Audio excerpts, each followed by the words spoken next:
My mother's father was Matthew Samuel Duffy, and I was named for him in a way. My name is Sam Duffy Hinton, and our son, Matt, was named for him, but we used Matthew Sam for his name. And Judge Duffy was a Southerner. He was raised in South Carolina, moved to Texas at an early age, and when my mom was a little girl, they moved to Beaumont, Texas. That's the only place I ever knew him. And it was a great highlight for me to go and visit Deary and Judge. Deary was the name my elder sister had given to my grandmother, Judge's wife. Her name was Molly Hardy. She came from a family of Scotch-Irish people, as Judge did. And both their families had been in this country for a long, long time. Judge was lawyers at that time had a broad education. They didn't just study law. They had to study literature and everything. And Judge knew a lot of poetry. In fact, that was one of the things that drew us together. He had a great admiration for Robert Burns, and I loved Burns' poems. He gave me a book I still have, complete works of Robert Burns. That meant a lot to me then. Judge didn't know much about the natural history aspect of my life. He took me fishing quite often. He had a lot of old Southern superstitions, and he was almost bitten once by a snake that he called the spreading adder. I called it a hognose snake. They're absolutely harmless, but they mimic poisonous snakes. They look mean and ferocious. They spread their heads out so that it looks like they have a triangular-shaped head like a rattlesnake.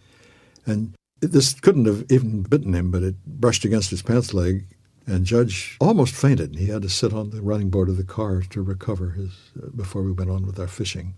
He wanted to believe me when I kept assuring him that wasn't a poisonous snake. And anyway, but he couldn't believe it quite. But Judge knew a lot of poetry and knew a lot about practical aspects of nature. He was a great hunter. And I remember going with him duck hunting in the winter. And in the rice fields that are around Beaumont, there were a lot of birds that they called rice birds.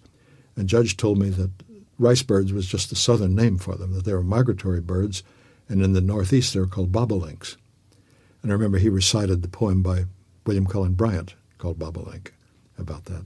Bobolink, bobolink, spink, spank, spink. So Judge was a very important person in my life.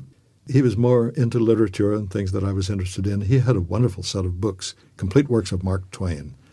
And I went through those avidly when I was a little kid. And later on, when I was in my first year of high school, as a matter of fact, we weren't sure where we were going to live. Dad had lost his job in Tulsa. The Depression was raging then. And we lived in Beaumont for about a semester. I went to high school then. And after that, we moved to Crockett, where I went through high school. Judge was very interested in my music. His law practice, by the way, extended very largely to the Cajun community, the French-speaking people. They were very musical folks. And that's why he got me my first accordion when I was 8, because we'd heard accordions being played by... They're now called Cajun-style accordions. At that time, it was called a German-style accordion. I don't remember hearing any fiddlers. I think the first song I learned on the accordion was Saute crapaud, tatsuver brûlé, prends courage, un autre passé. Saute crapaud, tatsuver brûlé, prends courage, un autre passé. It means, jump, frog, your tail is on fire. Don't worry, another will grow.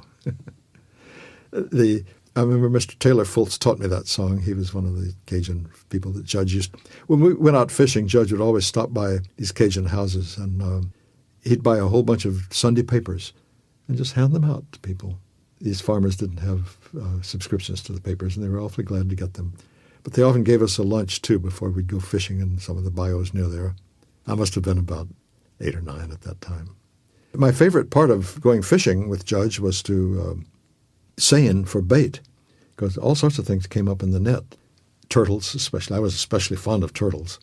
And he had 11 different kinds of turtles around Crockett that I've classified when I was in high school. But we also caught things like what Judge called a Congo eel.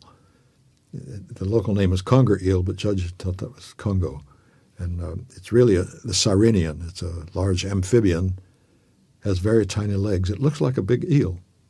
Judge was deathly afraid of him. He said if one bit you, it would hang on until it died, and you would probably die too.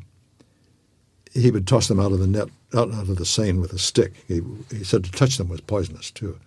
They do have a slime on their bodies, but I don't think they're poisonous. Those are very educational trips I took with Judge. He drove an old Studebaker car, and he drove it right down the middle of the road. If anybody else was coming, they'd have to duck around him. He was born in the 1850s, I think, and grew up long before there were any automobiles.